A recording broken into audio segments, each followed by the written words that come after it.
Vas a necesitar verla con frecuencia en el mensaje que les voy a dar en esta noche. Voy a tratar de hacer algo que es un gran desafío.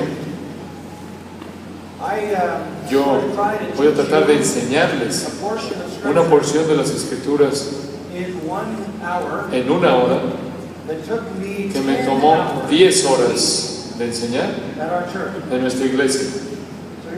Entonces van a recibir la versión encogida de esto.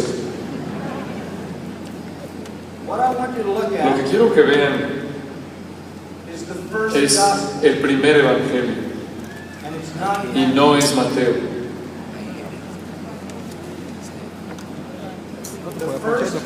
La primera historia del nacimiento, vida, ministerio, muerte, resurrección, exaltación de Jesucristo.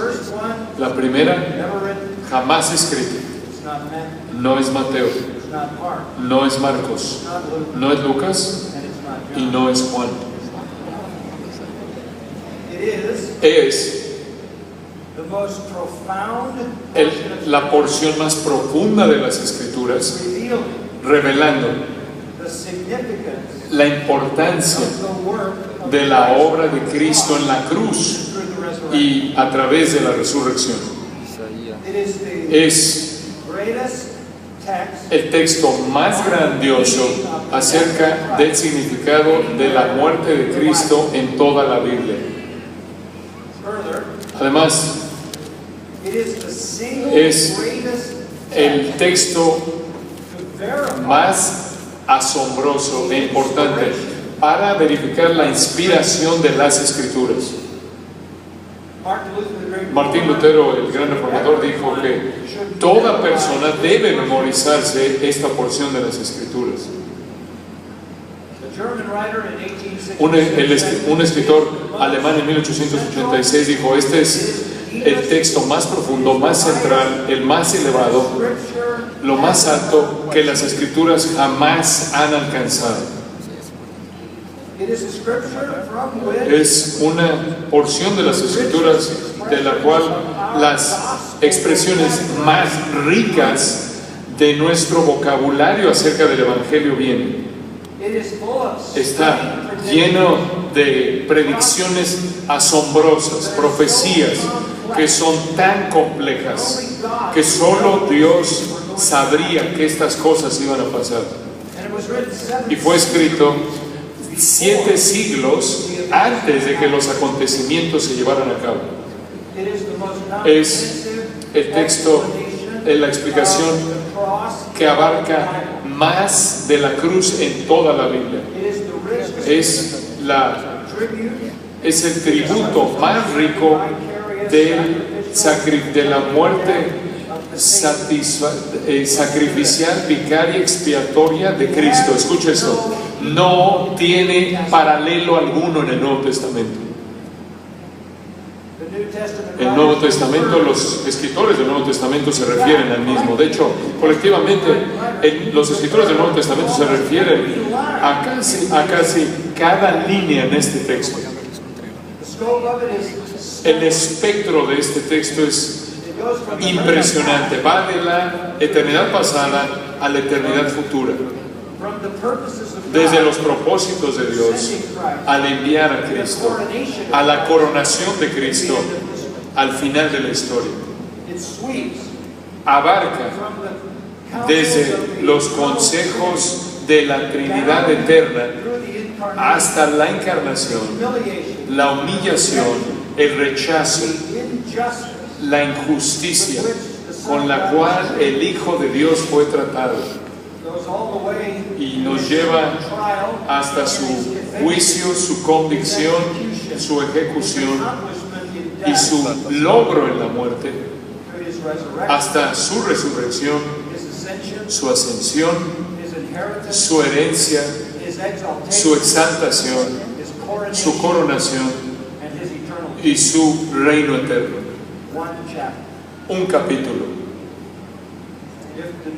Si el Nuevo Testamento, si los escritores del Nuevo Testamento, si los escritores de las epístolas del Nuevo Testamento se perdieran, prácticamente si las epístolas del Nuevo Testamento se perdieran y tuviéramos solo este capítulo, sería suficiente para proclamar el Evangelio para salvar a pecadores. De hecho, antes de que hubiera un Nuevo Testamento, un hombre, un eunuco, que se encontró con Felipe y fue llevado a la salvación mediante este capítulo. En caso de que no hayan adivinado, es Isaías 53.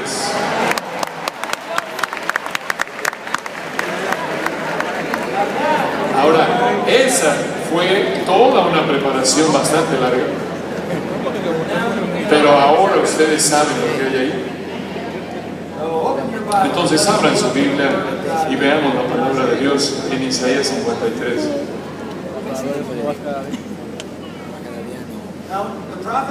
Ahora el profeta Isaías escribió realmente su libro en dos secciones, del 1 al 38 y del 39 al 66, más bien 1 al 39 y 40 al 66.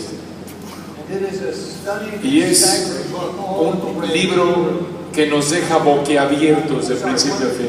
Más bien 1 a 39, perdón, y después los últimos 27, 40 al 66. De tal manera que tiene dos testamentos.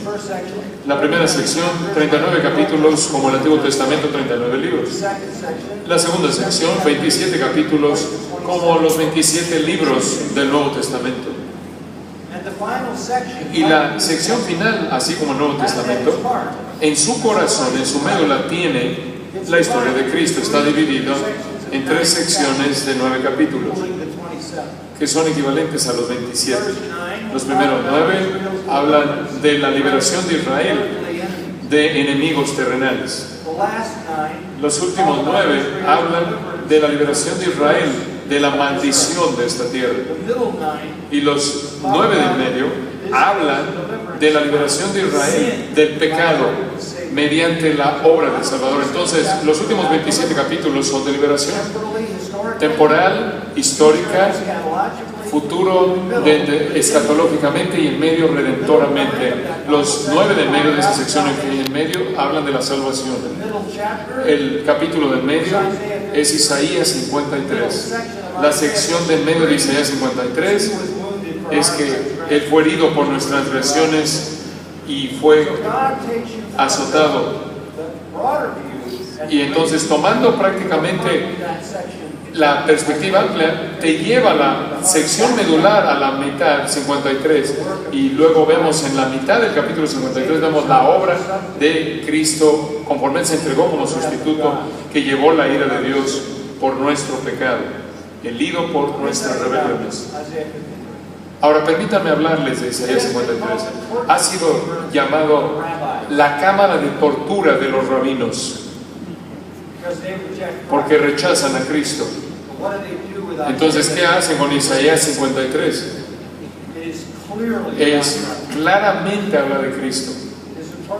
Esta es una cámara de tortura para ellos.